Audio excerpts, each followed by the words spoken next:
रुको, मैं अभी आया। कैसे हो मंडल भाई? सब बढ़िया। अच्छा सुनो ना, आप भी थोड़ा बाहर घूम के आओ ना।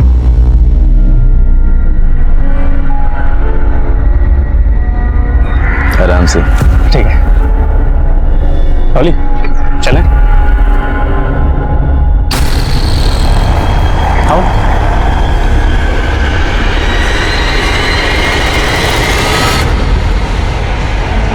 आओ डॉली। अजित, तुमने मेन डोर तो बंद किया है ना? अरे डॉली, तुम टेंशन क्यों ले रही हो? यहाँ कोई नहीं आता यार।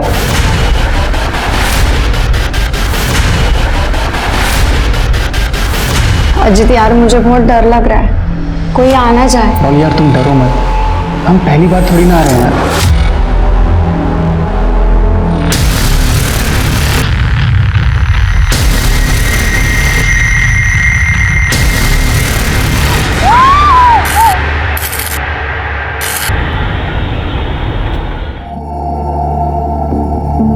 अरे ईशा, क्या है? पापा एक से क्या होता है? हो गया तुम लोगों का सब रेडी? मैं जूस लेके आती हूँ। सुनो 12 बज गए, 12 बजे आने वाले थे वो लोग। अपर्णा कहाँ है? अपर्णा, तू अब तक रेडी नहीं हुई? दीदी तैयार तो हूँ। ये देखो बैंगल्स भी पहन दी मैंने। खूब सुंदर दिखती है। बस एक कमी रह गई। क्या? टेंशन मत ले।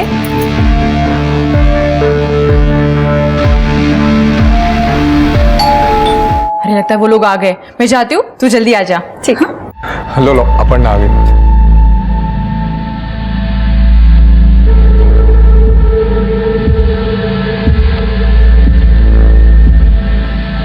लीजिए चाय लीजिए।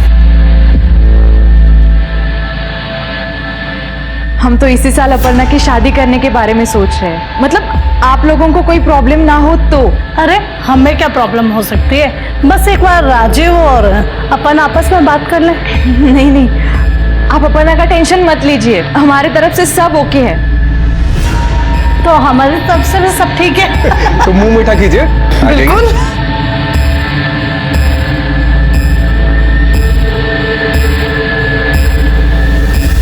कार्यक्रम बहुत अच्छा रहा, अब शादी का मुहूर्त देखना पड़ेगा। हाँ, मैं कल ही पंडित जी से बात करके मुहूर्त निकलवाता हूँ। चलिए अब हम चलते हैं। चलो बेटा।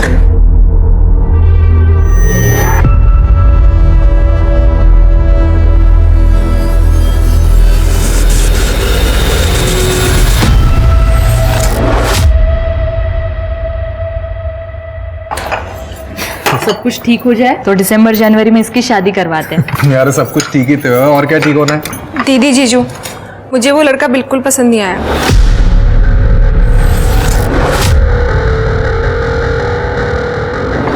मैं बात करती हूँ उससे। हाँ बात करो तुम इससे, क्योंकि इसलिए नहीं बैठा हूँ कि मैं रिश्ते लेकर आऊँ ये बना करती रहे। नहीं देखिए, ऐसी कोई बात नहीं है। अरे आप छोड़ो। दीदी आप ही बताओ, वो कैसा दिख रहा था लड़का? मुझे बिल्कुल अच्छा नहीं लगा, तो मैं कैसे शादी कर लूँ उससे, बताओ। देख अपर्णा, फैमिली अच्छी है, वेल सेटल है, ऊपर से अकेला लड़का है, तू शादी के बाद ना बहुत खुश रहेगी। दीदी पैसा ही सब कुछ थोड़ी ना होता है। होता है, पैसा ही सब कुछ होता है। दीदी क्या बोल रही हो आप ये? तू बैठ जा, तू बैठ। देख अपर्णा, अब हमारे माँ बाबा नहीं है जो हमको जिद करे और वो हमारे नखरे उठाए। आशीष मेरा पति है और उसकी तुम्हारे प्रति कोई जिम्मेदारी नहीं कि वो तुम्हारी शादी करवाए। फिर भी वो सब कुछ कर रहे हैं तुम्हारे लिए, तो तुझे ये बात समझनी पड़ेगी। तू समझ रही है ना मुझे क्या कहना है?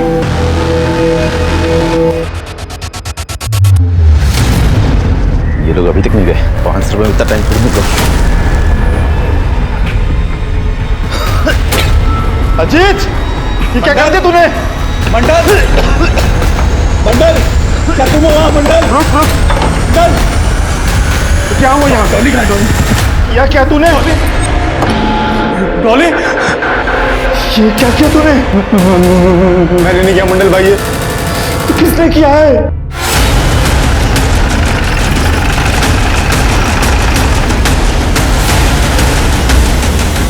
साहब ये देखिए साहब। अरे कौन है लड़की? साहब वो हाल में जो लड़का अजीत, उसी के साथ आई थी 2-2.5 घंटे पहले। साहब ज़्यादातर ये मटके बंगलो खाली पड़े रहते हैं, तो कभी कभी लड़के लोग को थोड़े टाइम के लिए दे देता हूँ। कुछ फालतू धंधे करता है। हाँ, शर्म नहीं आती तेरे को? बंगले का सीसीटीवी दिखाओ। सीसीटीवी नहीं है। तेरा ऐसा क्या झगड़ा हुआ था लड़की के साथ, तूने उसको मार दिया? मैंने नहीं मारा साहब, ये उसने किया। उसने किसने? साहब वो पुलिस वाले ने। पुलिस वाला? कौन पुलिस वाला?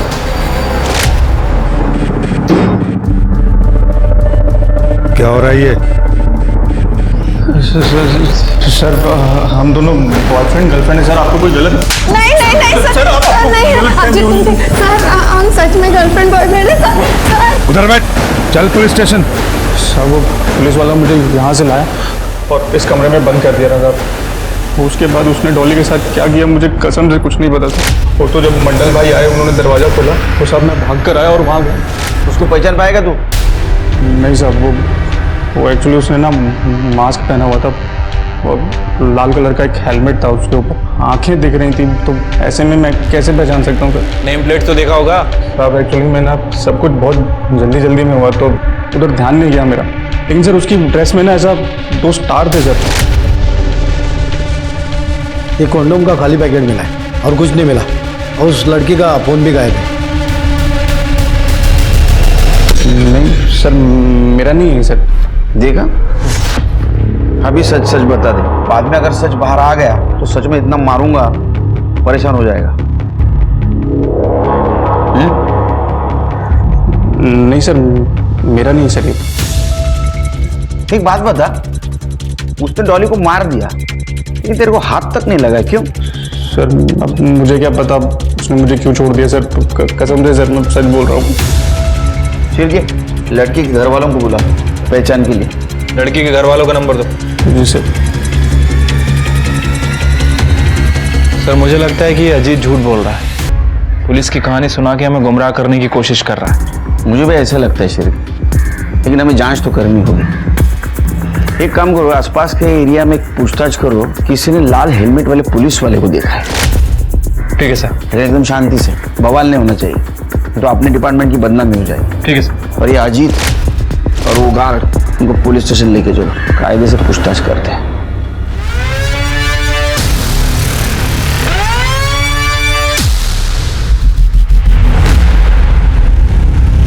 अरे ईशा, मम्मी कहाँ है? आई नहीं क्या अभी तक? आई है ना, अमित मामा से बात कर रही बाहर। अमित मामा? मंजिरी तू क्या बोल रही है? अपर्णा घर की बच्ची है, उसकी शादी तोड़ो के हमें क्या मिलेगा? मिलेगा ना चाची, मिलेगा। आपके बेटे के मन की भड़ास निकलेगी। और तुझे क्या जरूरत थी रे? अपर्णा की टूटी शादी के बारे में राजीव को बताने की क्या जरूरत थी? अरे मुझे पता है तू किस लिए कर रहा है, तू कुछ भी कर ले, तुझे जमीन बिल्कुल नहीं मिलेगी। ए मंजिरी, किसको धमकी दे रही है तू? और ये जमीन का ताना है ना, ये मुझे मत मार, समझी ना? उसका केस कोर्ट में चल रहा है और पुलिस स्टेशन में क्या चल रहा है ना, वो जानता हूँ मैं। बोल ना, जीजा जी को बताओ क्या? बोल। अमित, अपर्णा तू मंजिरी को लेकर अंदर जा, फालतू का लड़ाई झगड़ा करके क्या मतलब है? हाँ दीदी बस करना, चल अंदर। क्या बस कर? तुझे पता है ना इसने क्या किया है? दीदी अमित दादा ने कुछ नहीं किया है, राजीव को फोन करके मैंने मना किया था। तूने बताया था? खुद के घर पर तो तेरा कंट्रोल है नहीं, अरे माझ्यावर आरोप करते। तू मंजिरी, अपर्णा प्लीज तू मंजिरी को लेकर अंदर जा, और अमित तू चल यहाँ से।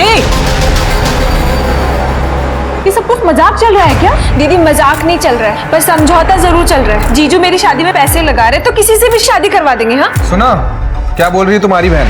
मैं इसके फ्यूचर के बारे में सोच रहा हूँ कि अच्छे घर में शादी हो जाए इसकी, लेकिन नहीं, उल्टा मुझे ही ताने दे रही है। जीजू मैं आपको ताना नहीं मार रही हूँ, आपको समझाने की कोशिश कर रही हूँ। अब तुम जानो और तुम्हारी बहन जानो।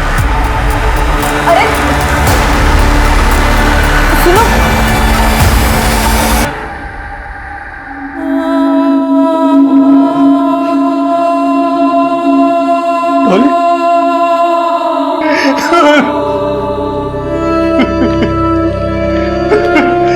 सुनो, ये डॉली के कपड़े। शांत हो जाइए आप, पाई मुझे। लेकिन पोस्टमार्टम से तो यही पता चलता है, और उसका बॉयफ्रेंड अजीत, उसने भी यही बताया कि किलर ने उसको दूसरे रूम में बंद करके रखा था। नहीं सर, आपको किसने बताया कि अजीत डॉली का बॉयफ्रेंड है? खुद अजीत ने बताया, उसके साथ ही गई थी वो बंगले पे। नहीं साहब, वो झूठ बोल रहा है, वो एक नंबर का लफंगा है, वो खुद डॉली के पीछे पड़ा हुआ है। जब उसे पता चला कि डॉली की अगले महीने शादी होने वाली है, तो वो पागल हो गया। हे डॉली डॉली डॉली, सुनना, तेरे से बात करनी है। अजीत तुम यहाँ क्या कर रहे हैं? तू चुप बैठ, तेरे से बात नहीं करनी मेरे को, तेरी बेटी से बात करनी है, समझा? चल अंदर निकल जा। अजीत, तुम ऐसी बात कैसे कर सकते हो पापा से? अरे भाड़ में गए पापा, पहले तो ये बता तेरी हिम्मत कैसे हुई किसी और के साथ शादी करने के बारे में सोचने की? हाँ, कौन सी लड़की तुम जैसे शराबी से शादी करना चाहेगी? हाँ, इसलिए झूठ बोल रहा है। उसके दो दोस्त रवि और विजय, वो दोनों लफंगे, आप उनको पकड़ी, वो बताएंगे आपको कि अजीत ने डॉली के साथ क्या किया। अजीत इन दोनों के साथ आवारागर्दी करता था। मैं गया था उनसे पूछने, मगर दोनों घर से गायब। These are the kindest thing I Isha, know. किंडेस्ट नहीं, काइंडेस्ट। Hi पापा।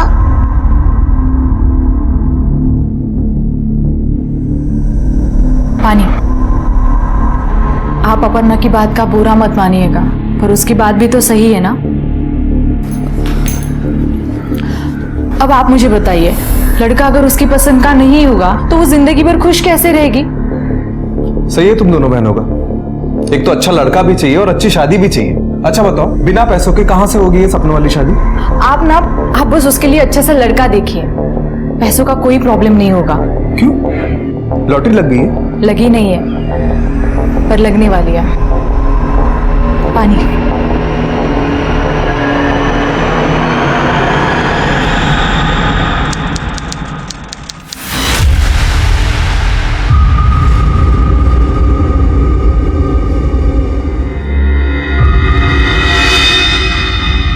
सर, ये ओमकार सही कह रहा था। जिस टाइम डॉली का मर्डर हुआ उसी टाइम अजीत ने रवि को फोन किया था, और इस कॉल के 20 मिनट बाद इन दोनों के फोन की लोकेशन मर्ड एरिया की थी।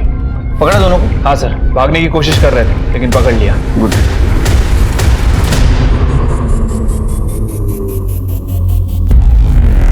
क्या चला? बहुत टाइम से बैठे हो इधर, क्या काम क्या है? साहब, वो साहब बोले थे पुलिस में जाके बैठो, मैं आता हूँ करके, लेकिन अब तक नहीं। सर बहुत टाइम हो गया साहब, मैं यहाँ बैठा हूँ सर। ठीक है, बस आ।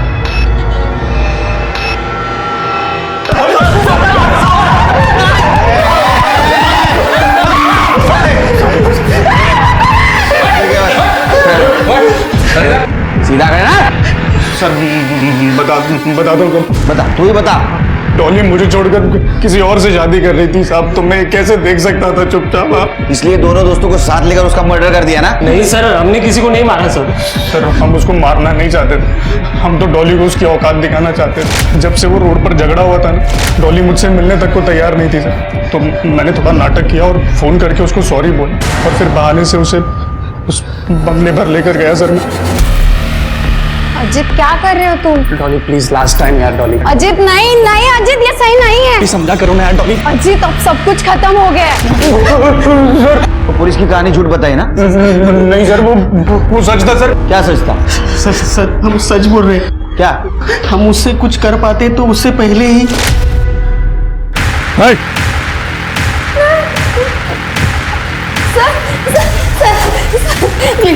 ये लोग मेरे साथ जबरदस्ती कर रहे हैं सर। ये लड़की झूठ बोल रही है सर। हमने चल बाहर चल। तुम यहीं रुको।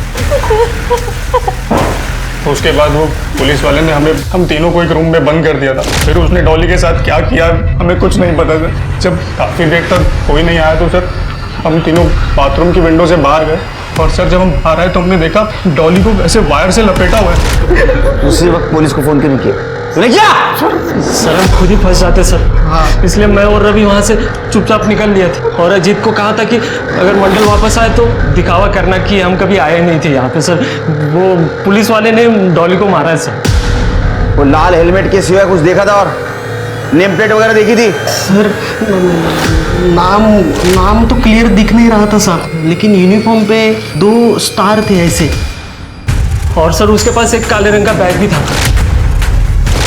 मेरे को याद नहीं रहा। बैग में क्या था? नहीं सर, वो बैग अटकाया हुआ था, उसने उतारा नहीं था।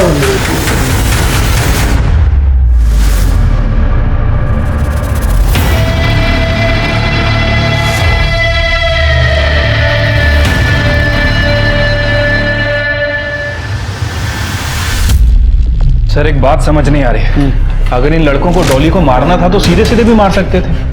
ये इस तरह इतना बवाल बनाने की क्या जरूरत है? वो तो सब सच बाहर आने के बाद ही पता चलेगा। शिरके इन तीनों के कस्टडी के लिए पिटीशन फाइल करो। और हाँ, मर्डर वाले दिन मर्ड एरिया में जितने भी 2 स्टार पोस्टेड थे उन सबके मोबाइल लोकेशन क्रॉस चेक करो। ठीक है। मोबाइल किसी को मिलना है? साहब वो साहब बोले थे कि पुलिस में जाके बैठो, वो अब तक नहीं। ऐसा मैं बहुत टाइम से यहाँ बैठा हूँ साहब। कौन साहब? नाम तो पता नहीं साहब उनका। नाम मालूम तो मिलोगे कैसे? शक्ल से पहचान पाओगे? नहीं साहब, वो जब बंगले पे आए थे तब उन्होंने हेलमेट पहन रखा था साहब। लाल कलर का हेलमेट था? हाँ, लाल कलर का हेलमेट था। क्या करने आया था बंगले पे? अरे साहब क्यों मारे हो साहब? बच्चे साहब यहाँ पे हमेशा आते जाते रहते साहब। अब मेरे मालिक को मालूम पड़ेगा तो मेरी नौकरी जाएगी साहब। अच्छा, अब थाने जा और जो बोलना है वही बोल। तो थाने निकल, इन दोनों को लेके आता हूँ। चल निकल निकल। बाइक देखी थी उस पुलिस वाले की? हाँ साहब, जब मैं बाहर आया था तब उनकी बाइक वहीं पे थी। लाल कलर की थी? हाँ। गाड़ी का नंबर याद है? एक मिनट साहब जरा।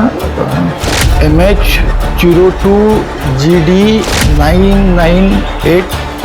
हाँ शिरके, वायरलेस पे अलर्ट कर दो इस बाइक के लिए। चलो तुम्हारे बंगले पे।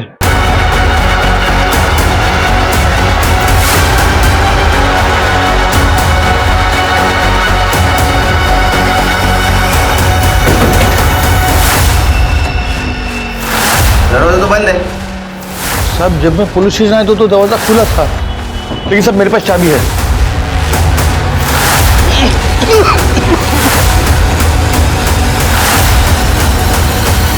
ये बेहोश है, इसको होश में लाओ इसको।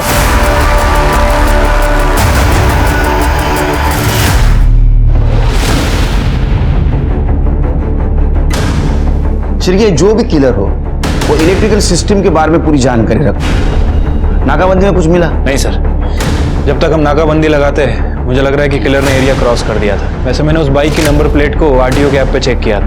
सर पता चला है कि वो नंबर प्लेट फर्जी थी। फर्जी? ये देखिए, किसी कार का नंबर है। अब ये क्या नया एंगल सामने आया? शिरके, अजीत और उसके दोस्त हमारे कस्टडी में, फिर भी एक जैसे 2 मर्डर हुए। मुझे लगता है कि अजीत और उसके दोस्त उस पुलिस वाले के बारे में सच कह रहे थे। पर जिस बेहरे में से इसको मारा है, लगता है उसको कोई पर्सनल दुश्मनी है। लेकिन एक पुलिस वाले की इन लड़कियों के साथ पर्सनल दुश्मनी क्या हो सकती है? सर एक चीज़ ये भी हो सकती है कि इस लड़की का और डॉली का कोई कॉमन कनेक्शन हो जो इन दोनों लड़कियों को उस किलर के साथ जोड़ता हो। सीसीटीवी है? नहीं साहब। सर कमरे में कॉन्डम का पैकेट मिला है, लेकिन लड़की का कोई आईडी प्रूफ या मोबाइल नहीं मिला है। नहीं सर, मेरा नहीं है। सेम ब्रांड है सर, डॉली के क्राइम सीन पर भी यही मिला था। शिरके, एक काम करो, आसपास के मेडिकल स्टोर में पूछताछ करो, वहाँ सीसीटीवी होता है। पता करो कोई लाल हेलमेट या लाल बाइक वाला ये परचेस करने वहाँ आया था क्या? ठीक है सर। लड़की कौन थी वो? गर्लफ्रेंड थी मेरी, नेहा नाम है। साथ में टाइम स्पेंड करने के लिए अक्सर ही आ जाते थे। आज भी आए थे। जब वो पुलिस वाला आ गया और गार्ड को मार पीट कर बाहर भेज दिया और अंतर जबरदस्ती करने लगा। अरे सर, दरवाजा क्यों बंद कर रहे हैं सर? चल अंदर चल, बताता हूँ। चल। अरे सर, अंदर का भेज रहे हैं सर? आप अपना आईडी कार्ड दिखाइए पहले। पुलिस वाले से आईडी कार्ड मांगेगा? आप इस तरह से मैं हैरेस नहीं कर सकते। हम कुछ गलत नहीं कर रहे थे और आपने हेलमेट भी लगाया है। हटाइए इसे। अभी पापा को फोन लगाता हूँ, आप उनसे बात करिएगा।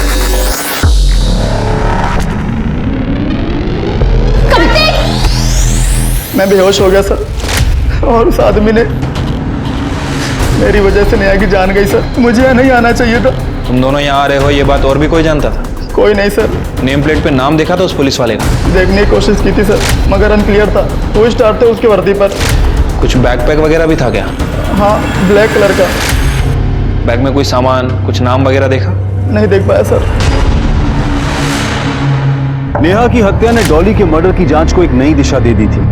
पुलिस अब तक अजीत को डॉली का हत्यारा मानकर चल रही थी। नेहा की हत्या के बाद पुलिस इस संभावना से इनकार नहीं कर पा रही थी कि नेहा और डॉली का कातिल एक ही आदमी भी हो सकता है। पहली संभावना थी कि किलर कोई प्रेडेटर या सेक्स एडिक्ट था जो खुद पर काबू नहीं रख पा रहा था, मगर दोनों लड़कियों के साथ की गई बेरहमी किसी दुश्मनी की तरफ भी इशारा कर रही थी। पुलिस कंफ्यूज थी। हत्यारे को बंगलोज की लोकेशन, वहां लगे सीसीटीवीज और आने वाले टारगेट की सबकी डिटेल में जानकारी थी। और ऐसा तभी हो सकता है जब इस सब में पहले से कोई अंदर का आदमी इन्वॉल्व हो, जैसे किसी बंगले का कोई कर्मचारी या फिर पहले से ही कपल्स पर नजर रख रहा कोई व्यक्ति। यह भी एक बहुत बड़ा सवाल था कि क्या कोई पुलिस वाला इस सब के पीछे था या फिर यह सिर्फ कातिल का एक स्वांग था जिसकी आड़ में वो छिपने की कोशिश कर रहा था।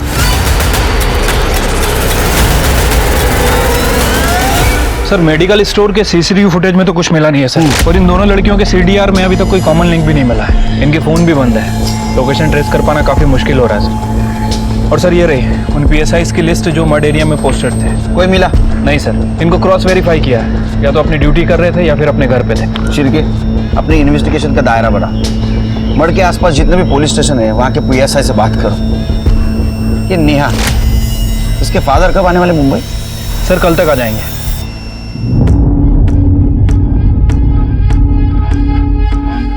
दीदी वो कॉफी खत्म। दीदी कहीं जा रही हो क्या आप? हाँ, वो ईशा के स्कूल का कुछ सामान लेना है ना, और ईशा को भी स्कूल से लेना है, तो बस जा रही हूँ।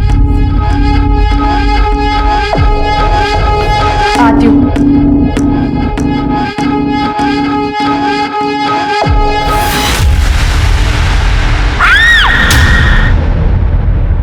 मंजरी,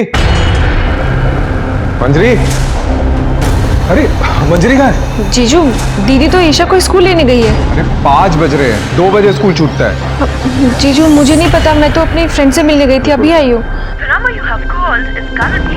फोन भी ऑफ आ रहा है उसका।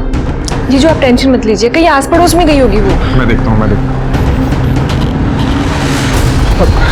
ये मंजरी को देखा क्या आपने?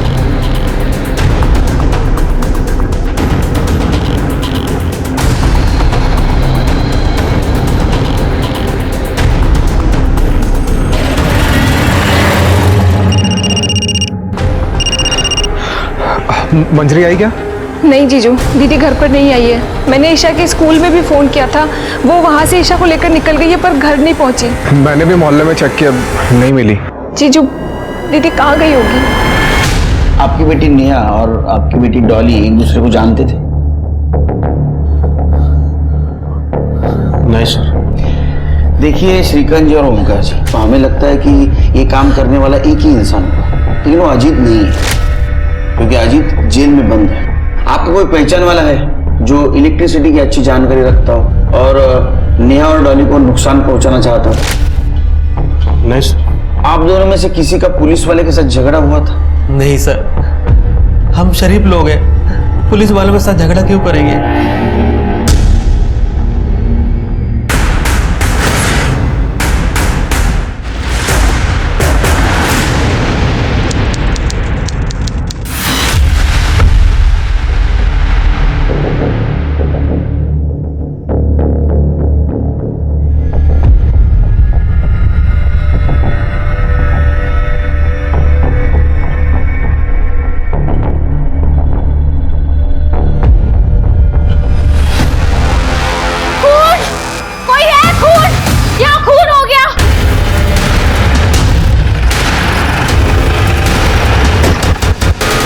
देखिए सर, ये है। काम करो गरडे, जिस पुलिस स्टेशन से फोटो आया था उनसे कोऑर्डिनेट करो, इनका एड्रेस ले लो, इनके फैमिली को इन्फॉर्म करो। सर बदबू तो कल से आ रही थी, लेकिन आज बहुत ज़्यादा आने लगी, तो मैंने सोचा अंदर जाकर देखूं, और दरवाज़ा खुला हुआ था। अंदर आके देखा तो ये बेडरूम में लाश पड़ी थी। तुम कहाँ रहती हो? सर मैं बाजू वाले बंगले में रहती हूँ, मतलब मेरा पति वहाँ गार्ड का काम करता है सर। और इस बंगले में कौन है गार्ड? सर इस बंगले के गार्ड का तो नहीं पता, ये तो बंद ही रहता है हमेशा। अच्छा, बंगले के आसपास किसी लाल हेलमेट वाला या लाल बाइक ऐसे किसी पुलिस वाले को देखा है आते जाते? हाँ सर, वो पुलिस वाला था या नहीं ये तो मुझे नहीं पता, लेकिन उसने लाल हेलमेट और लाल बाइक पे था, और उसने ब्राउन शर्ट पहन रखी थी। कैसे गाड़ी चला रहा है? कब की बात है ये? सर परसों शाम 7, सवा 7 की बात होगी। सर पिछले मर्डर की तरह इसे भी बहुत बुरी तरह से मारा है। मोबाइल फोन भी गायब है, कोई कॉन्डम वगैरह भी नहीं मिला है। शिरके, पूरे मड एरिया में रेड अलर्ट कर दो। कोई भी लाल हेलमेट वाला, लाल गाड़ी वाला दिखे उसको पकड़ो, पूछताछ करो, उसका बैकग्राउंड चेक करो। अपने पूरी पुलिस टीम को अलर्ट करो। अपने खबरियों के नेटवर्क को बोलो डबल स्पीड से काम करें। ये आदमी मिलना चाहिए। ठीक है सर। सर मुझे लगता है कि हमें पब्लिक को भी अलर्ट कर देना चाहिए। सर 20 दिन में 4 मर्डर हो चुके हैं और अभी तक ये हमारे हाथ नहीं लगा। सर ये जो कोई भी है बहुत खतरनाक है।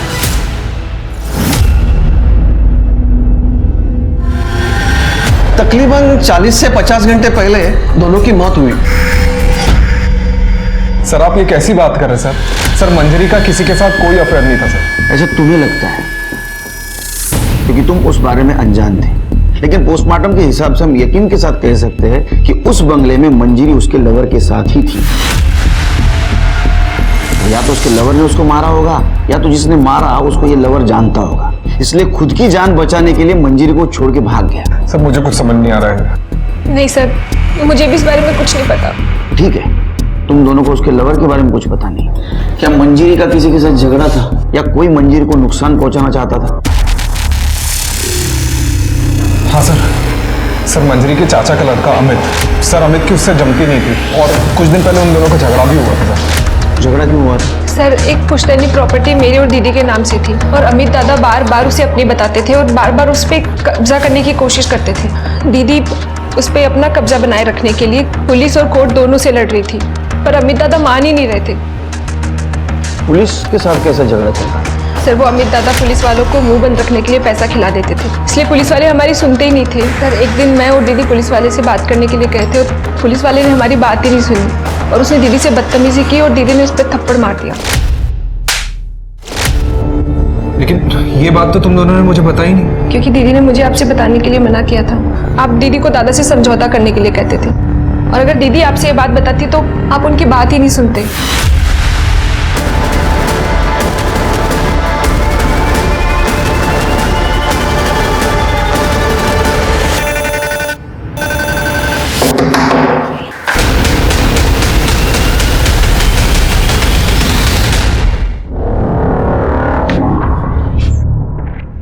हाँ बोला। सस्पेंडेड पीएसआई मुकेश केदारे। हाँ वो जो लाल वाली बाइक खड़ी हो तुम्हारी है? हाँ मेरी है, लेकिन मेरी बाइक से आपको क्या काम? बात करनी है तुमसे। बोला, क्या पूछना है आपको? एक गिलास पानी मिलेगा?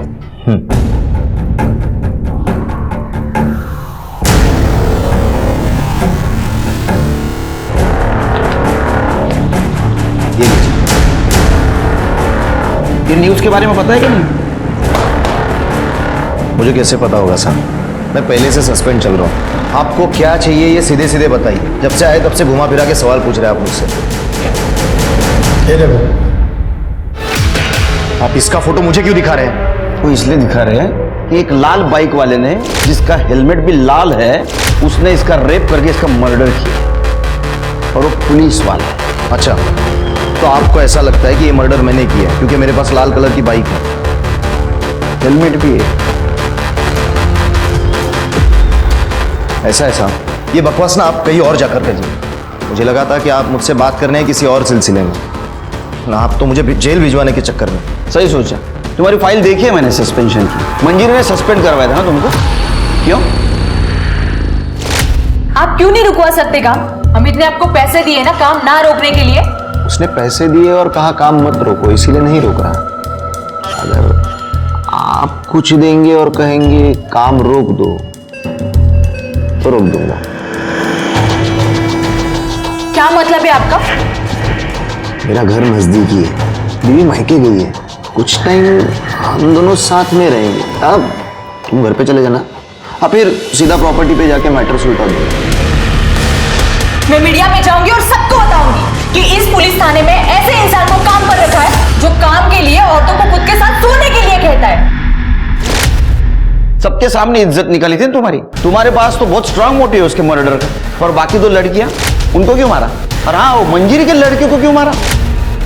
फ्रस्ट्रेशन निकालने के लिए। देखिए, आपको जो बोलना है बोलिए, जो समझना है वो समझिए। ऐसे भी जिंदगी बर्बाद कर दी उस मंजीरी ने मेरी। बीवी भी छोड़कर चली गई। अब कोई फर्क नहीं पड़ता मुझे। जब जेल में पड़ेगा ना तब पूरे बॉडी में फर्क पड़ेगा। करड़े सर, इसके डीएनए टेस्ट का इंतजाम करो। Okay sir. अरे साहब, इतने सालों से उस प्रॉपर्टी का मामला उलझा हुआ था, तभी तो मैंने कुछ किया नहीं। और जब अब मामला सुलझ रहा था तो मैं क्यों मरवाऊंगा मंजीरी को? मामला सुलझ रहा था मतलब? साहब, कुछ दिन पहले मुझे वकील का कॉल आया था मंजीरी की तरफ से, वो प्रॉपर्टी का डिस्प्यूट को खत्म करने के लिए 50-50 का सेटलमेंट ऑफर कर रही थी मुझे। ये सेटलमेंट का ऑफर मंजीरी ने दिया था? हाँ, मतलब उसकी तरफ से लॉयर ने कॉल किया था। आप चाहिए तो बात कर लीजिए ना सब उससे। सर, मंजरी ने अमित को सेटलमेंट का ऑफर दिया जरूर था, बट वो चाहती नहीं थी उसके साथ सेटलमेंट करना। वकील साहब, आप जमीन के लिए कोई खरीदार देख लो। 50 लाख की जगह पे 40 लाख मिल गए तो भी चलेगा, बस डील जल्दी होनी चाहिए।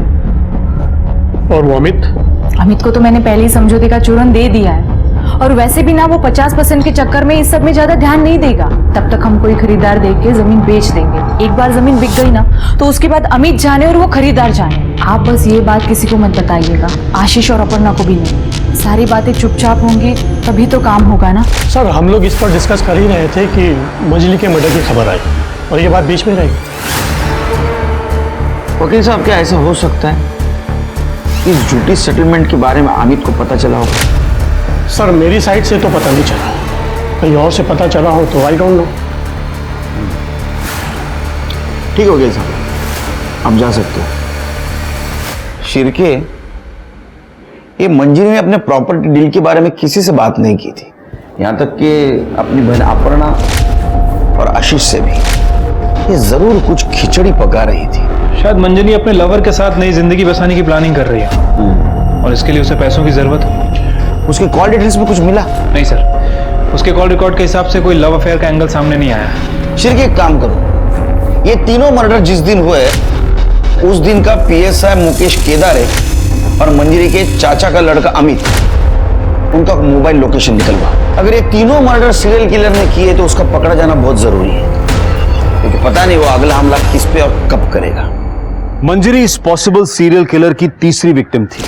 कातिल अब भी आजाद था और पुलिस इसीलिए अपनी जांच को किसी भी संभावना के लिए खुला रखना चाहती थी, खासकर सस्पेंडेड पुलिस ऑफिसर मुकेश केदारे और मंजरी के अपने भाई के साथ रंजिश के सामने आने के बाद, क्योंकि इस बात की भी कोई गारंटी नहीं थी कि मंजरी का कातिल कोई सीरियल किलर नहीं बल्कि कोई और था।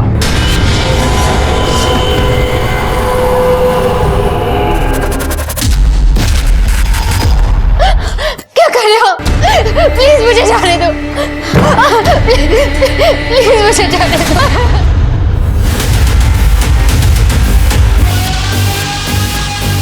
सर, काजल मेरी गर्लफ्रेंड नहीं, वो मेरी अच्छी दोस्त है। मेरे अंकल है, उनका एक बंगलो है सर। हम लोग वहीं पे गए थे टाइम पास करने, और जब वो पुलिस वाला आया तो उसने मुझे सर जबरदस्ती रूम में बंद कर दिया। अरे सर, दरवाजा खोलिए सर। और मैं वहां से जैसे तैसे सर बाहर निकला तो मैंने देखा काजल बेडरूम में बेहोश पड़ी। मुझे कुछ नहीं पता सर उसने काजल के साथ क्या किया। मैंने तुरंत ही पुलिस को फोन किया सर, और काजल को हॉस्पिटल लेकर आया। और सर, आपके सीरियल किलर केस की इन्फॉर्मेशन हमें मिली तो हमने आपको इन्फॉर्म कर दिया।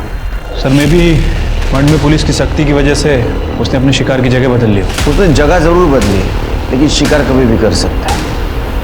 ये आदमी बहुत खतरनाक है, तुम्हारे पुलिस स्टेशन को अलर्ट में रहने के लिए बोलो। Okay sir.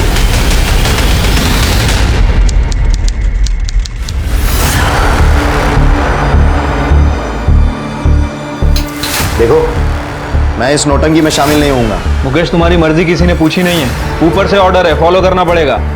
और अगर नहीं मानोगे ना तो मंजरी के मर्डर केस में हमारे पास बहुत सबूत हैं, अंदर कर देंगे तुम्हें। खड़े, हेलमेट दो। डिसाइड करो, मास्क में जाना है या फिर जेल जाना है।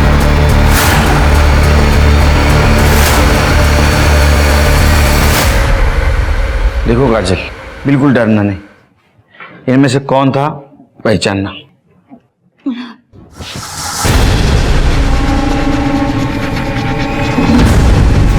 इस बात का पता करने के लिए पुलिस ने यूपीएस इलेक्ट्रिकल्स के टोटल 1023 एम्प्लॉयज की कुंडली खंगालनी शुरू कर दी थी। साथ ही साथ पुलिस इस केस से जुड़े हर विक्टिम और सस्पेक्ट का कनेक्शन भी यूपीएस इलेक्ट्रिकल्स के साथ जोड़कर देख रही थी। और आखिरकार 3 दिन और रात की मेहनत के बाद पुलिस को वो तार मिल गया जो इस केस के एक सस्पेक्ट से जुड़ा था। ये आदमी सर ये तो एक्सीडेंटल केस है। ये एम्प्लॉय हमारी फर्म की तरफ से साइट पर गया था और इसे करंट लगा और इसके बाद इसने जॉब छोड़ दी।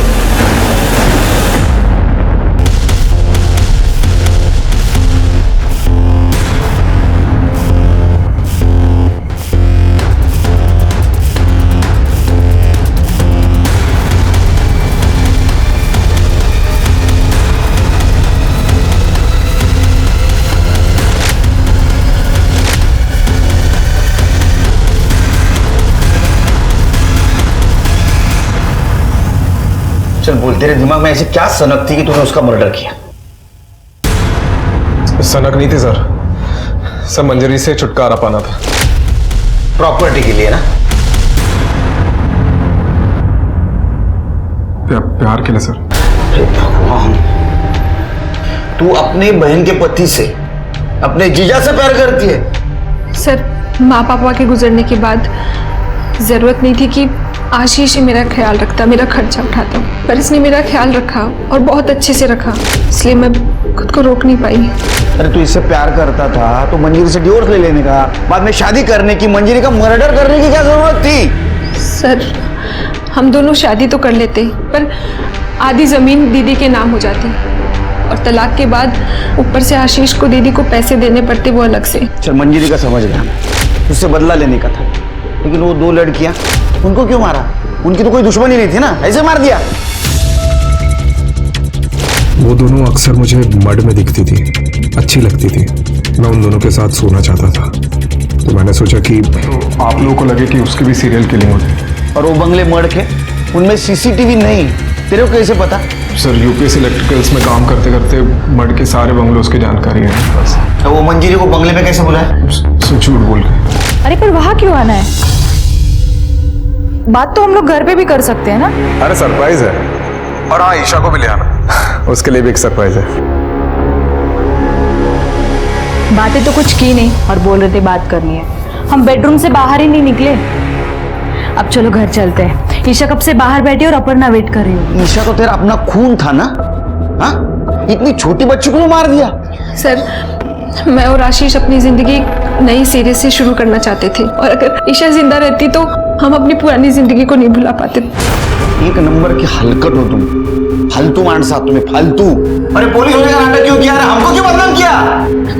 सर, मुकेश केदारे और दीदी का झगड़ा मेरे सामने ही हुआ था, तो हम दोनों ने मिलकर प्लान बनाया कि हम ही मुकेश केदारे का एंगल आपके सामने लेकर आते हैं, और आप लोगों ने हमसे पूछा तो हमने आपको मुकेश केदारे के बारे में बता दिया कि जिससे सबका ध्यान भटक सके। अब छोड़ो जेल में, यही तुम्हारा जम्मू कश्मीर, यही तुम्हारा कुल्लू मनाली।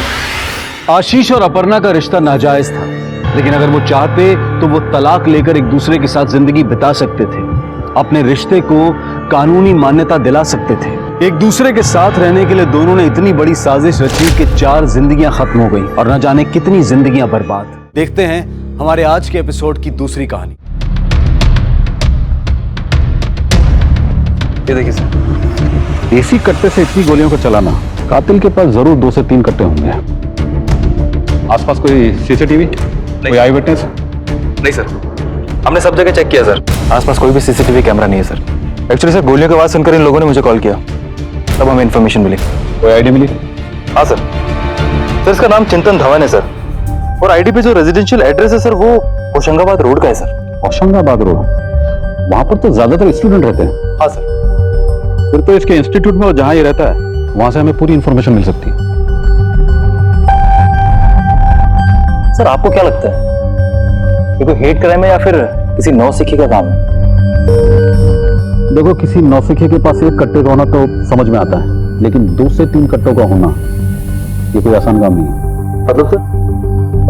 सीधी सी बात है, किसी को भी मारने के लिए 1 या 2 गोली बस होती, लेकिन इस केस में कातिल ने एक के बाद एक लगभग 10 से 12 गोलियां खुद दागी। मतलब वो कुछ मैसेज देना चाहता है, कुछ प्रूफ करना चाहता है, बट किसे और क्यों पता नहीं। बॉडी का पंचनामा करके पोस्टमार्टम के लिए भेज दो और पूरी इंफॉर्मेशन लेके मुझे सुबह रिपोर्ट करो। ओके।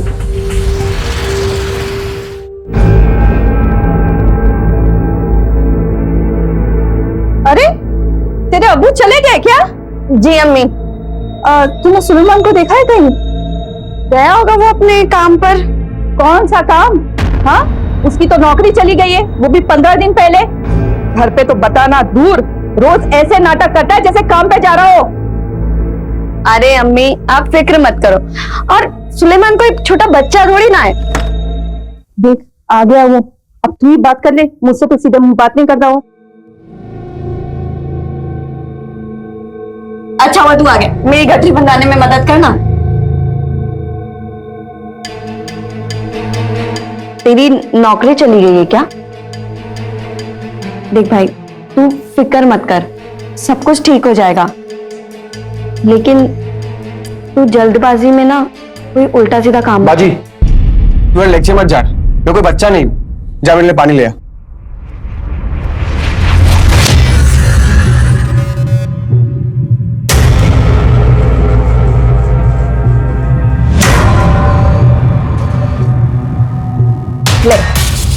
ये ले, कस के बांध दिए।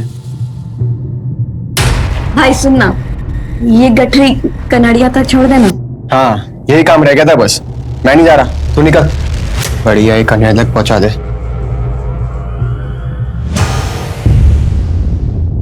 6 महीने हो गए हम एक दूसरे से बात करके, पर ऐसा लगता है जैसे हम एक दूसरे को जन्मों जन्मों से जानते हैं।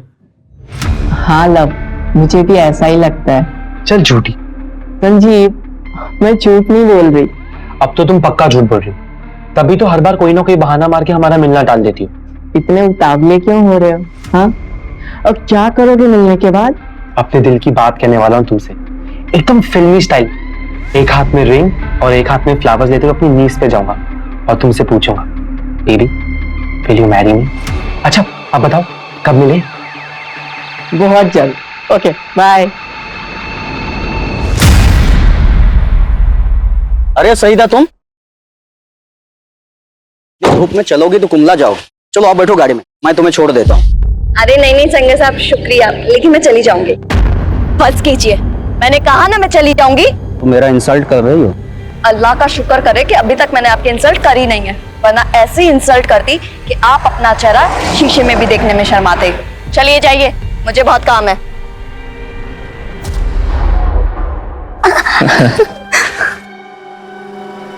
तेरी सर की कसम होगी, तेरे बिना है ना एक पल काटना भी मुश्किल हो जाएगा, पता है तेरे को?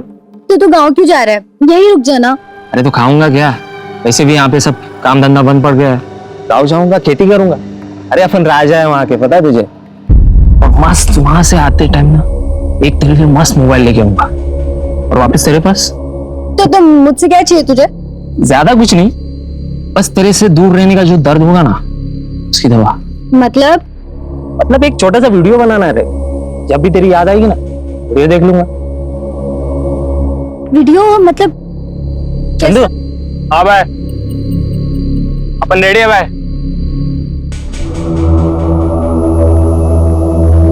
ज़ूबी, हाँ ज़ूबी। तेरी मनोज बहन को अभी आना था क्या?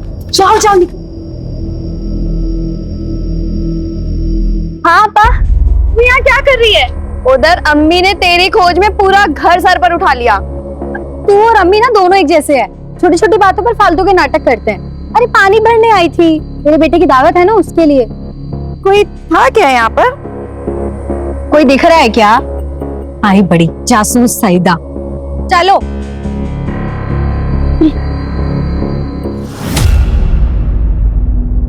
वाह क्या खुशबू आ रही है।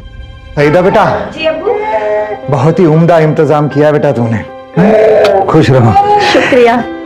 सलाम वालेकुम चाची। वालेकुम सलाम। अस्सलाम वालेकुम मोहम्मद भाई। ओ वालेकुम सलाम मियां। भाभी जान। अरे शकील भाई आइए, आप ही का इंतजार था। आते कैसे नहीं भाभी जान, हमारे छोटे नवाब का जो जन्मदिन है।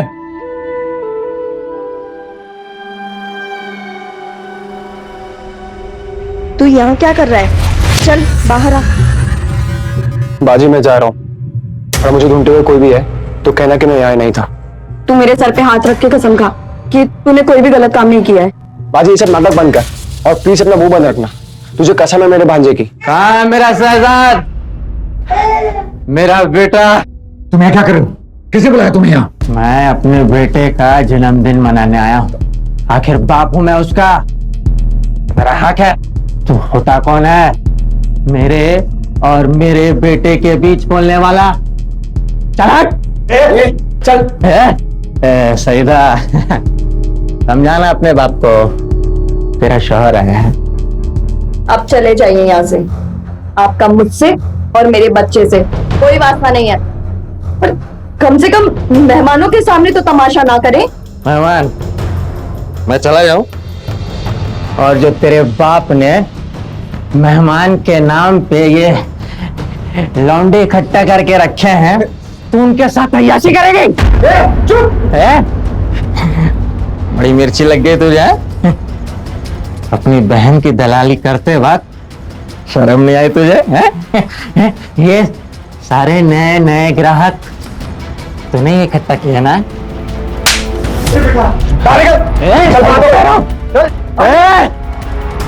देख लूंगा, तुम सबको देख लूंगा। ऐसी मौत मारूंगा कि देखने वालों की रूह कांप उठेगी। हमें मारेगा तू? चल मारेगा।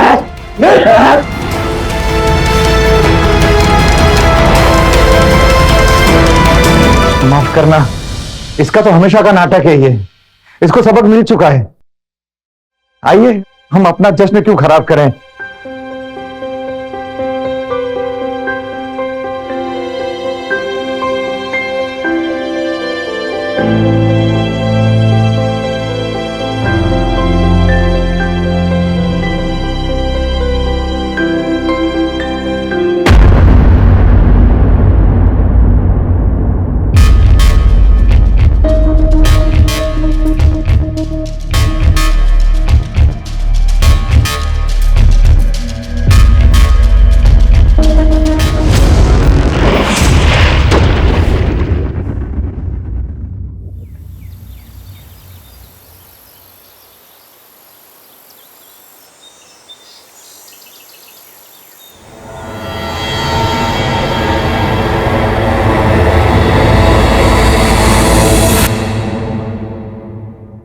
Hello police.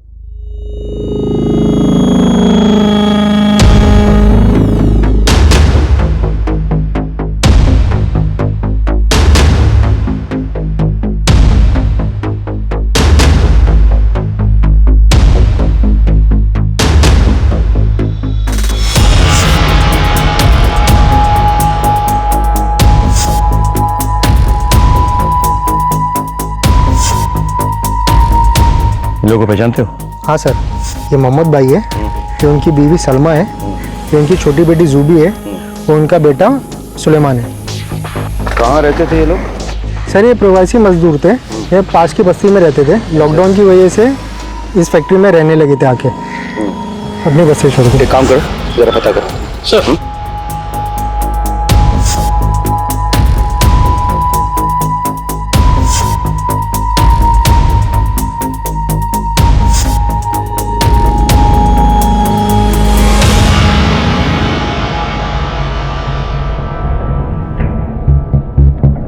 मारपीट की कोई निशानी नहीं है। सर गार्ड ने बताया कि ये प्रवासी मजदूर की फैमिली है, तो ऐसा भी तो हो सकता है कि लॉकडाउन की वजह से सब डिप्रेशन में आ गए होंगे, पूरी की पूरी फैमिली सुसाइड कर ली।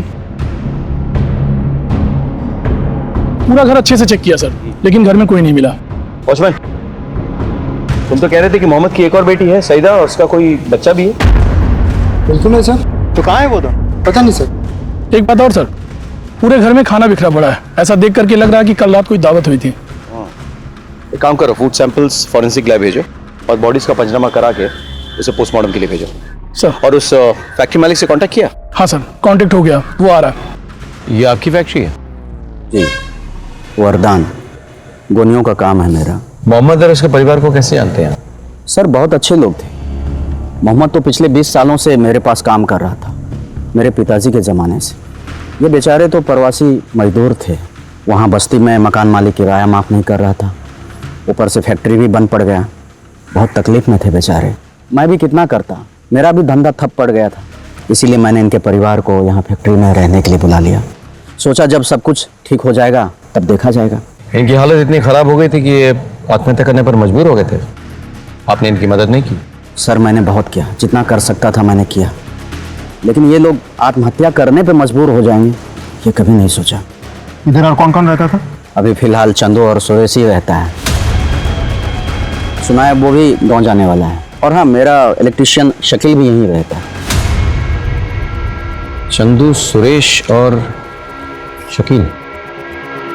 एक तरफ कुएं में पाई गई प्रवासी मजदूरों की लाशों की इंदौर पुलिस तहकीकात कर रही थी और दूसरी तरफ भोपाल पुलिस एक शूटआउट में मारे गए चिंतन के बारे में जानकारी इकट्ठा कर रही थी। और तभी उनके हाथ एक बड़ा सुराग लगा। साइबर सेल ने चिंतन के मोबाइल और उसके लैपटॉप का सारा डिलीटेड डेटा रिट्रीव कर लिया सर। साइबर सेल के अनुसार चिंतन किसी संजीव नाम के आदमी से बातें करता था सर, और वो भी रेगुलर बेसिस पे। लेकिन सर उनके बीच में सिर्फ बातें ही नहीं बल्कि रोमांटिक बातें होती थी सर। इंटरेस्टिंग। पता करो संजीव कौन और क्या करता है। Okay sir.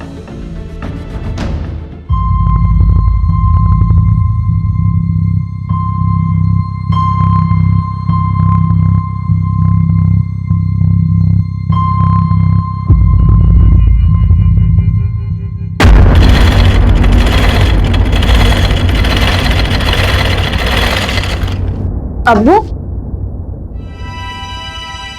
अब्बू आप ठीक तो है ना? लगता है आपका बीपी बढ़ गया। नहीं बेटा, हम ठीक है, हमें कुछ नहीं हुआ।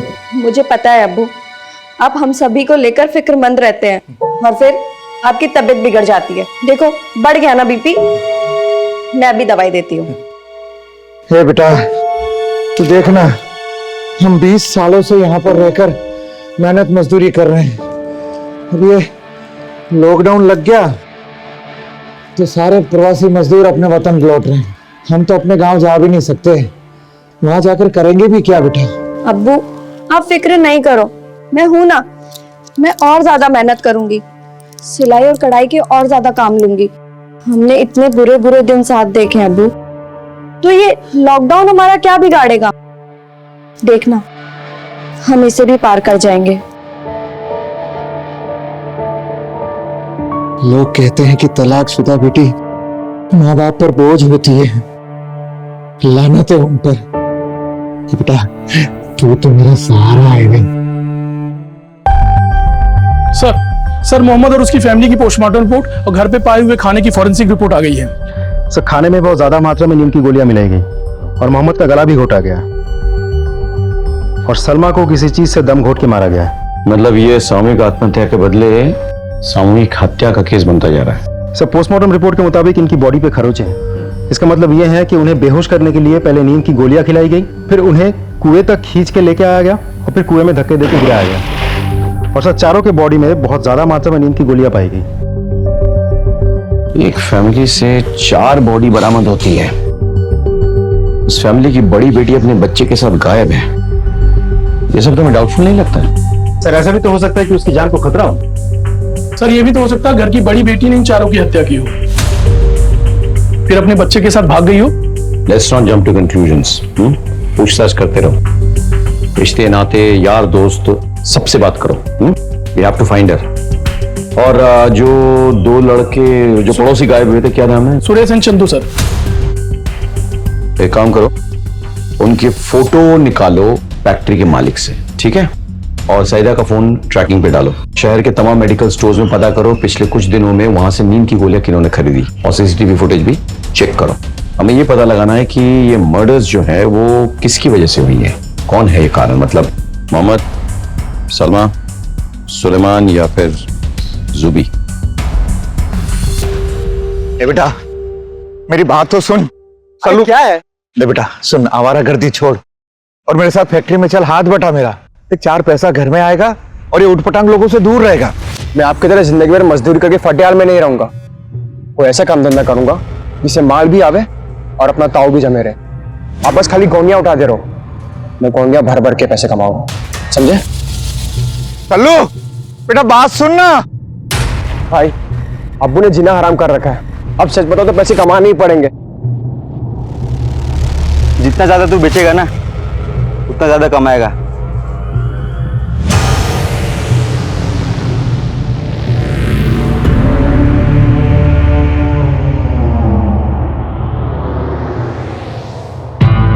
सर क्राइम सीन के पास हमें ये मोबाइल मिला था, इसे साइबर सेल से अनलॉक करवाया तो इसमें ये वीडियो मिला सर।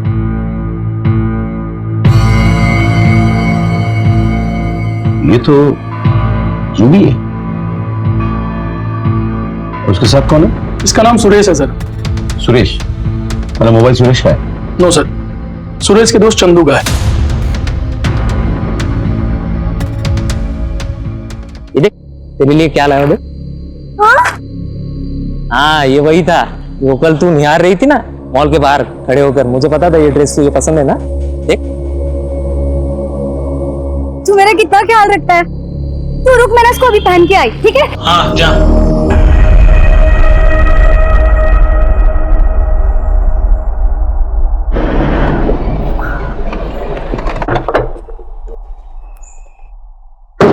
सर, जुबी के मोहल्ले में जाके पूछताछ की। पता चला जुबी एक एडवेंचर सीकर थी। अच्छा। मोहल्ले में सभी के साथ कम ज्यादा फ्लर्ट करती थी वो। रियली? ये सर, जब कोई उसके साथ फ्लर्ट करता था, उसे छेड़ता था, उसके साथ बातचीत करता था, ये सब वो बहुत एंजॉय करती थी, उसको अच्छा लगता था। सर, यहाँ तक कि आसपास के जवान लड़के भी सिर्फ रूबी के लिए उसके गली के चक्कर लगाया करते थे। पूछताछ करो, पता करो कि जुबी आखिरी बार किसके साथ थी, और ये भी पता करो कि मोहम्मद का कोई अपना कोई रिश्तेदार इस शहर में है या नहीं। अगर है तो हम उनसे मिलना चाहेंगे, क्योंकि इस केस की परतें जितनी खुलती जा रही है, केस उतना ही उलझता जा रहा है। सर,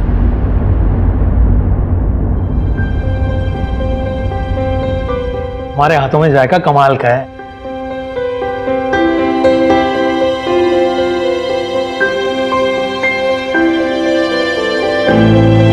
अब हर बार मुझे मना लेते हैं ना जी, पर इस बार मैं बिल्कुल नहीं मानूंगी। अरे भाई, हमसे क्या गलती हो गई?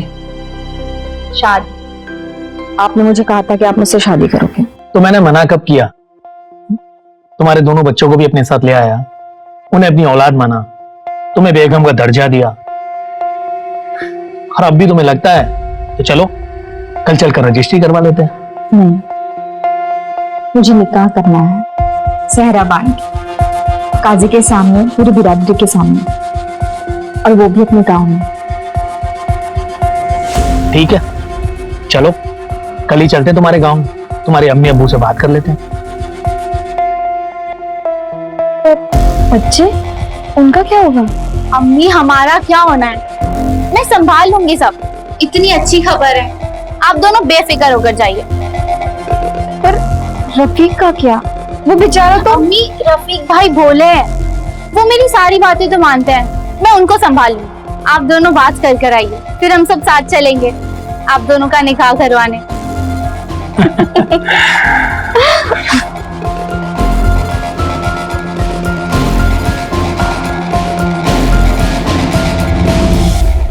हमने तुम्हारे चिंतन के बीच में हो रही इंटरनेट में पूरी चैट हिस्ट्री रिट्रीव कर ली है। बहुत प्यार मोहब्बत वाली बातें हुआ करती थी तुम दोनों के बीच में। Hey my love, I miss you. Same here. तो बहुत पुरानी बात है, अब हम दोनों के बीच में ऐसा कोई रिश्ता नहीं। वो लड़की, मेरा मतलब है वो लड़के ने मुझे बहुत पप्पू बनाया सर।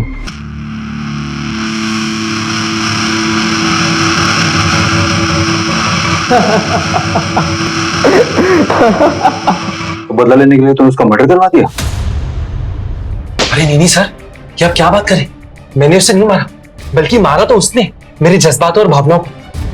अच्छा, जब चिंतन का मर्डर हुआ उस वक्त तुम कहाँ थे? सर, मैं तो फरीदाबाद में था, मेरे चचेरे भाई की शादी थी। मेरे पास फोटोज भी हैं, मैं आपको दिखाता हूँ।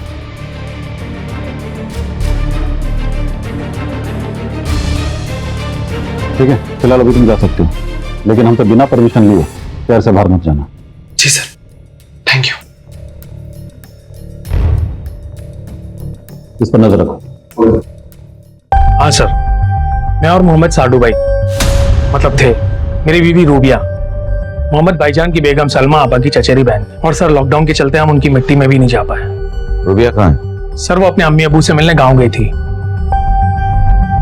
और लॉकडाउन के चक्कर में वहीं फंस गई। मोहम्मद के परिवार के 4 सदस्यों की हत्या हो गई, और उधर सईदा अपने बच्चे के साथ गायब है। कुछ पता है सईदा कहाँ है? पता नहीं सर। मोहम्मद के परिवार का किसी के साथ कोई दुश्मनी, कोई लड़ाई झगड़ा? हाँ सर, खुर्शीद, सैयदा का शौहर, उसने सबकी नाक में दम कर रखा है। आए दिन उसके उनके साथ झगड़े होते रहते हैं। खुर्शीद का पता है?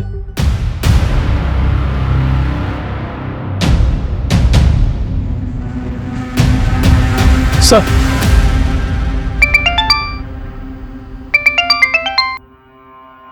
हेलो, क्या?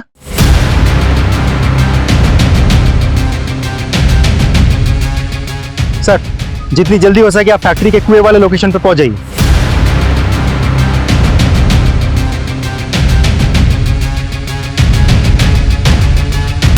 सर, 2 और लाशें मिली है, आइए।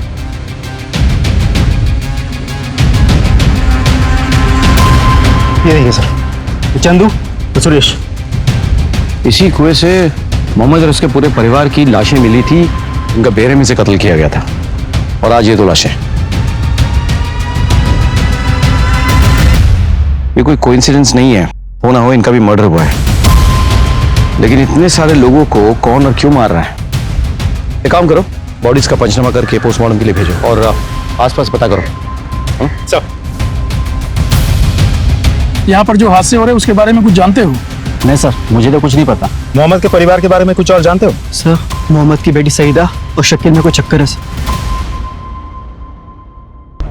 कहीं ऐसा तो नहीं कि मोहम्मद को अपनी तलाकशुदा बेटी और शकील के रिश्ते पे एतराज हो और इसीलिए शकील ने सईदा के साथ मिलकर पूरे परिवार को खत्म कर दिया हो और सईदा को लेकर भाग गया हो? जूबी और सुरेश का अफेयर चल रहा था।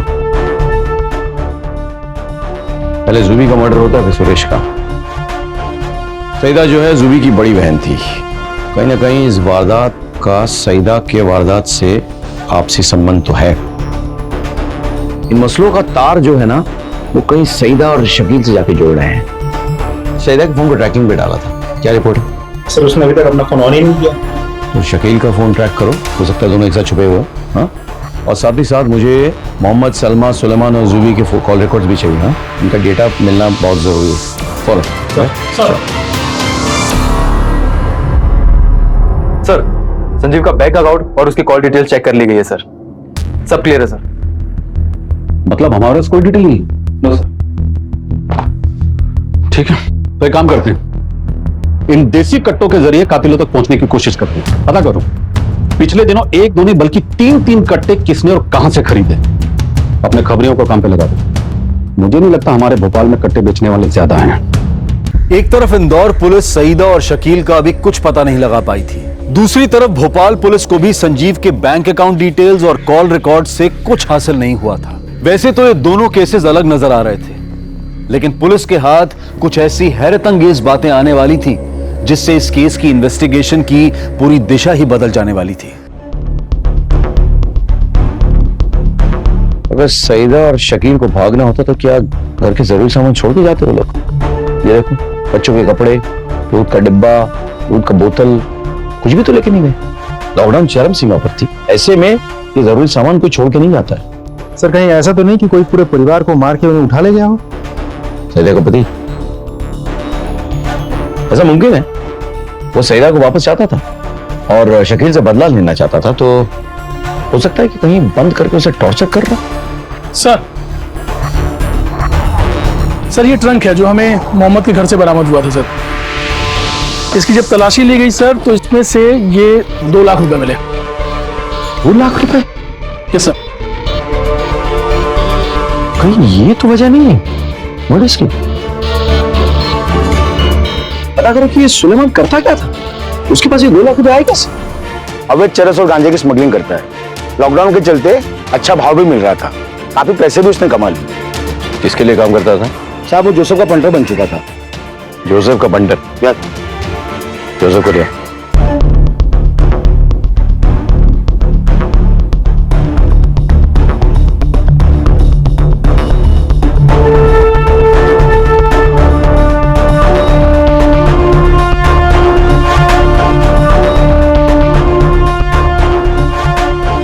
सर, जोसेफ तो भाग गया।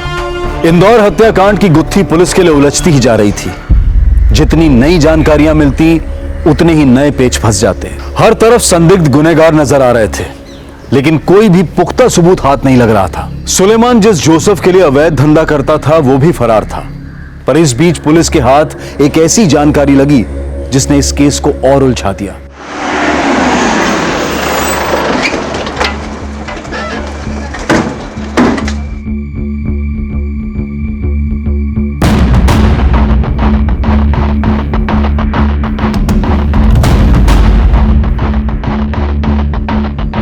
ये तो सईदा, उसका बच्चा और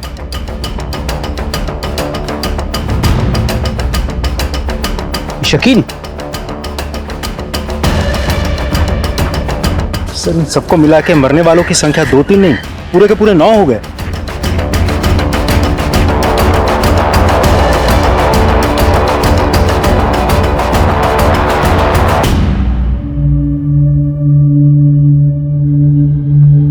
तुम लोग आसपास देखो।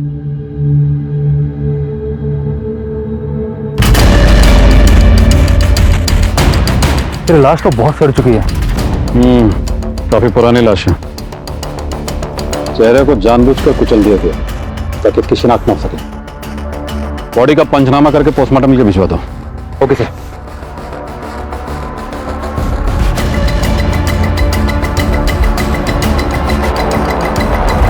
सर सईदा के शौहर खुर्शीद का पता चल गया है सर। वो उज्जैन में छिपा हुआ था। वहां की लोकल पुलिस उसे यहाँ लेकर के आ रही है। साहब मानता हूं मेरा सईदा और उसके घर वालों के साथ हमेशा झगड़ा हुआ करता था। तो फिर घर बंद करके ताला लगा के तुम उज्जैन में क्यों छुपे हुए थे? साहब वो सबके सब मर गए ना, तो मुझे लगा आप लोगों का शक मुझ पर ही आएगा, इसलिए जब तक मामला ठंडा नहीं हो जाता मैंने अपने आप को छुपा लिया था। सर, हाईवे किनारे मिली लाश की पोस्टमार्टम रिपोर्ट आ गई है सर।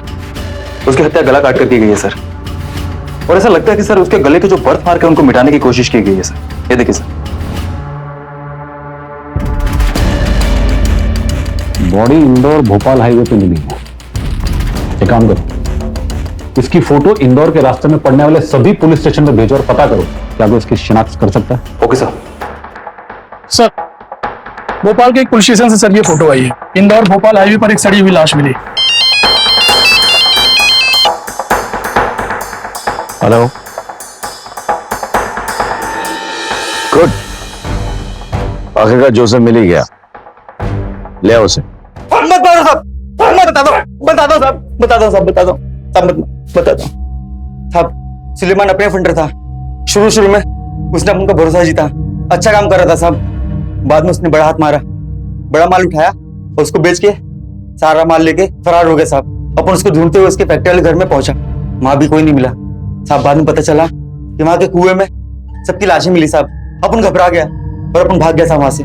अच्छा, तो तूने ही सुलेमान को मार डाला? हाँ, और उसके परिवार वाले उसके खिलाफ कंप्लेंट ना लिखवाए तो तूने उनको भी मार डाला? नहीं साहब, अपन को सुलेमान को मारना ही होता ना साहब, तो उसके हाथ पैर तोड़ता, ना कि उसको नींद की गोली देके मारता साहब। ड्रग्स की सप्लाई कौन करता था? ऐसा मैंने कुछ नहीं किया सर। बताता हूँ सर, मत मारो सर, प्लीज सर, बताता हूँ सर। पहले मैं अपना माल फार्म हाउस में छुपाता था, फिर लॉकडाउन में फैक्ट्री बंद हो गया तो मैं वहां छुपाने लगा सर। मोहम्मद और उसका परिवार जब तेरे फैक्ट्री के कंपाउंड में रहने आया तो उन्हें तेरे धंधे के बारे में पता चल गया, इसलिए तूने उनको मार डाला। नहीं सर, सच बोल। नहीं सर, मैंने नहीं मारा सर, बल्कि मैं तो अपने चरस गांजे के धंधे में खुश था सर। मैंने किसी की हत्या नहीं की। महेंद्र,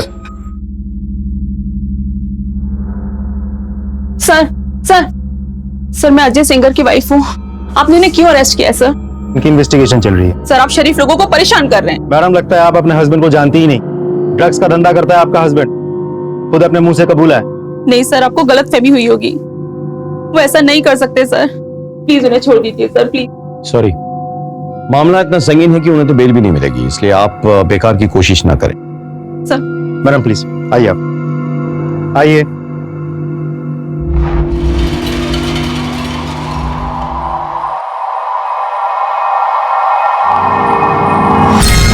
ये सईदा के गहने इसके पास? सुनिए, जो मैडम गई ना, फटाफट लेके आओ उनको, फटाफट बुलाओ। अच्छा, ये जो गहने आपने पहन रखे हैं इस पिक्चर में, ये गहने कहाँ पे हैं?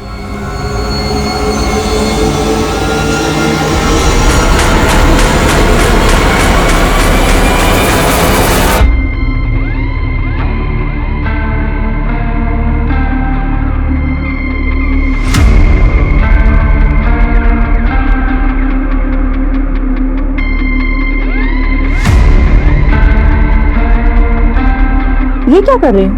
अपनी फीस ले रहा हूँ। मेरे मना करने के बाद भी शकील जबरदस्ती लेके चला गया था।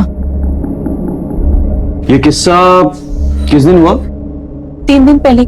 3 दिन पहले। उसके ऐन एक दिन बाद हत्याकांड होता है। मतलब शकील ने सईदा को ये गहने दिए, सईदा ने अब गहने पहने और उसके बाद उन सबको मार डाला गया। क्यों? तुझे पता चल गया था ना कि शकील सईदा के साथ साथ तेरी बीवी के साथ भी चोंच लड़ा रहा है। यही नहीं, उसने तेरी बीवी के गहने भी चुरा लिए थे। इसी गुस्से में तूने शकील को और बाकी लोगों को मार डाला। ये सब मैं पहली बार सुन रहा हूं और मैंने किसी का खून नहीं किया है। अंदर जरा इन्हें ले जाओ अपने साथ और खातिरदारी करो। जब तक सच ना उगले रुकना नहीं। चलो ले जाओ। सर चलो सर आप भी चलिए। सर मेरी बात तो प्लीज मैडम चलिए।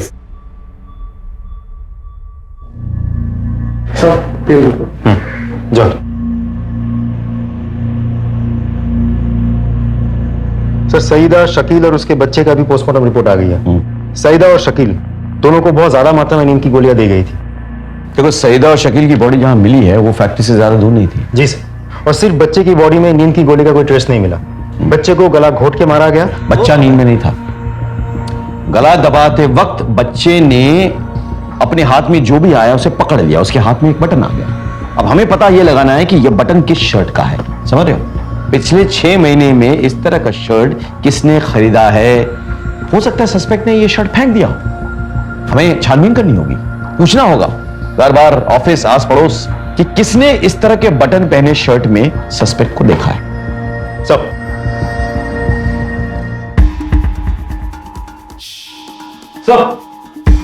कट्टे बेचने वाला मिल गया था। पिछले कुछ दिनों में तुमसे किसी ने 3 कट्टे खरीदे? हाँ साहब, पर नाम याद नहीं। वापस। शक्ल तो याद होगी ना? हाँ साहब। स्केच बनवाने में हमारी मदद करोगे? जी साहब। सर हमने बहुत कोशिश की लेकिन वो शर्ट के बटन के बारे में कुछ पता नहीं चला। इन्वेस्टिगेशन जारी रखो, हमें पता तो करना पड़ेगा। अरे पूरा का पूरा परिवार उनके पड़ोसियों को मार डाला। सारे पैंतरे हमने अपना लिए लेकिन अभी तक पता नहीं चला कि कातिल कौन है। क्या वजह हो सकती है? कौन किसके लिए ये? मोहम्मद है, सुलेमान, जूबी, सुरेश, चंदू या फिर सादिया और शकील? जो कोई भी हो, वो लोग इतनी अच्छी तरह से जानता था कि इनके खाने में नींद की गोलियां वो मिला सकता था। सर हमने सबका बैकग्राउंड बहुत डिटेल में चेक किया लेकिन ऐसा कोई भी क्लू नहीं मिला जो हमें कातिल तक पहुंचा सके। कहीं इसकी वजह सलमा तो नहीं है? तुम एक काम करो, जहां ये लोग पहले रहते थे ना वहां पता करो। कोई ना कोई तो वहां पे होगा जो सलमा के बारे में जानता होगा। हाँ कम ऑन, लेट्स गो।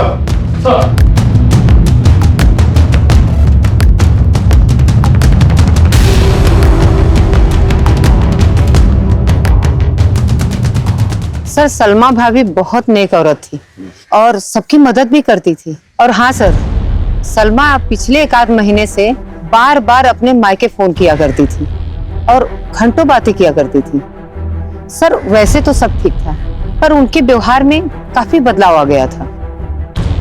ठीक है, थैंक यू सो मच। अब आप जा सकते हैं। कुलदीप, सलमा अपने माइक के बार बार फोन कर रही थी और चिड़चिड़ी भी हो गई थी। कुछ नॉर्मल नहीं लग रहा है मुझे। चलो अर्शद और गजल से जाके बात करते हैं। सर शायद उन्हें कुछ पता हो। नहीं सर, हमें इस बारे में कुछ नहीं पता। शायद रूबिया को पता हो। क्या मैं रूबिया से बात कर सकता? जी सर। अरे गजल। हाँ अबू। जरा मेरा फोन लाना तो, तुम्हारी मम्मी से बात करनी। हेलो, हाँ रूबिया। हाँ ये इंस्पेक्टर राकेश श्रीवास्तव तुमसे बात करना चाहते हैं। रूबिया जी शुक्रिया मुझसे बात करने के लिए। अच्छा मेरा एक सीधा सा सवाल था, वो ये कि सुनने में आया कि सलमा आपा जो है वो आखिर के दिनों में थोड़ी चिड़चिड़ी हो गई थी। अपने मायके अक्सर फोन किया करती थी, परेशान रहती थी मतलब। तो आपको कुछ खबर है इसके बारे में? मतलब क्या हुआ था उनके साथ? जी इंस्पेक्टर साहब, सलमा आपा को लोगों से मिलने जुलने का बहुत शौक था पर लॉकडाउन की वजह से घर छोड़ के फैक्ट्री कंपाउंड में जाकर रहना पड़ा। ना ज्यादा किसी से मिलना जुलना, ना बातचीत। तो उनका दम घुटने लगा था। सारे मजदूर अपने अपने मुल्क जा रहे थे। सलमा आपा भी अपने मायके जाना चाहती थी, पर उनके शौहर मना कर रहे थे। इसकी वजह से वो थोड़ी चिड़चिड़ी सी हो गई थी। थैंक यू, शुक्रिया। ये रुबैया जी की तस्वीर है क्या? जी। अच्छा, ये लीजिए, शुक्रिया, बहुत बहुत शुक्रिया। सर उस तरह के बटन वाले शर्ट्स जितने लोगों ने खरीदी थी उनकी लिस्ट आ गई है। ये रही सर लिस्ट। अच्छा, भोपाल पुलिस की तरफ से एक फोटो भेजी गई थी हाईवे पे मिली लाश की। हाँ, वो फोटो ले आओ और रुबैया के फोन का लोकेशन ट्रेस करो। सर 3 कट्टे खरीदने वाले का स्केच बन गया सर। ये स्केच प्रदेश के सभी पुलिस स्टेशन हेडक्वार्टर में भेजो और साथ ही साथ राज्यों के हेडक्वार्टर में भी भेजना।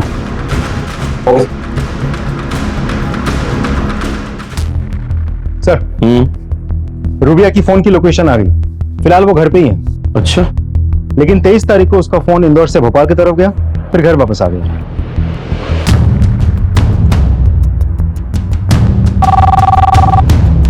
हेलो, मैं कुंज विहार पुलिस स्टेशन से पीआई बोल रहा हूँ। जैन सर। अच्छा, आपका वो भेजा हुआ स्केच तो हमें मिला, साथ ही साथ वो लाश की फोटोग्राफ भी। एक बात पता करनी थी कि लाश के पोस्टमार्टम के मुताबिक आपको क्या लगता है, अंदाजे से मर्डर किस दिन हुआ होगा? जी 23 तारीख के आसपास। ओके। सर, मेडिकल स्टोर से सर इतनी ज्यादा क्वांटिटी में किसी ने नींद की गोलियां नहीं खरीदी थी। जिसने ये दवाइयां खरीदी, ये रही सर उसकी फोटो।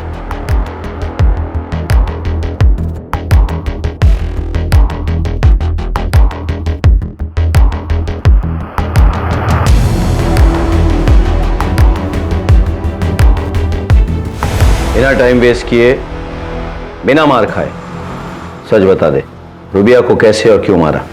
रूबिया और मैं निकाह करने ही वाले थे और हम सब साथ रहने लगे, उसके दोनों बच्चों के साथ। लेकिन जब भी मैं रूबिया को प्यार करने लगता, गजल चुपके से देखा करती थी।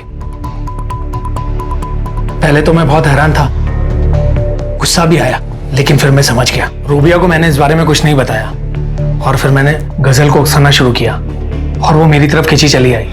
रूबिया वैसे भी बुढ़ाने लगी थी और गजल जवान है। फिर हमने सोचा कि अगर हमें एक दूसरे के साथ जिंदगी भर खुश रहना है तो रूबिया का कांटा जिंदगी से निकालना पड़ेगा।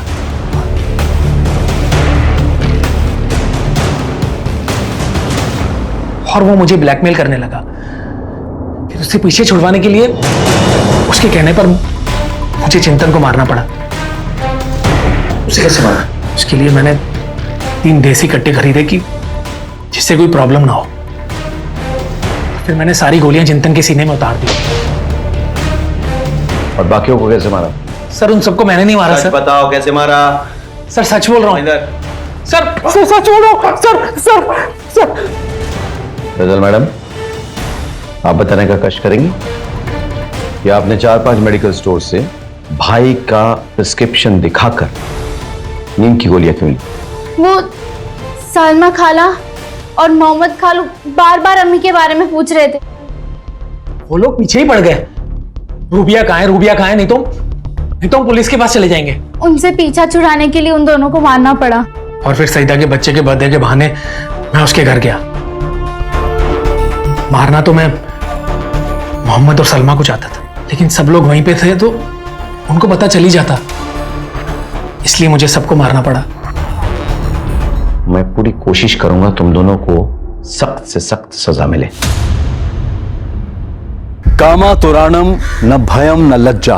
अरशद और गजल ने अपने शारीरिक आकर्षण को प्रेम समझा और उसकी खातिर गजल की मां और अरशद की होने वाली बीवी रबिया की हत्या कर दी। इस एक हत्या के बाद अरशद और गजल अपराधों की फेर में पड़ गए और फिर उन्होंने 11 हत्याओं को अंजाम दिया। पर वो कहते हैं ना कि अपराधों की लिस्ट चाहे कभी कभी थोड़ी लंबी हो जाए, लेकिन उसका अंत जेल की काल कोठरी में ही होता है। और अरशद और गजल के साथ भी यही हुआ। हाँ, अगर वो अपना पहला अपराध करने से पहले अपने आप पर काबू पा लेते तो शायद आज चैन की जिंदगी जी रहे होते।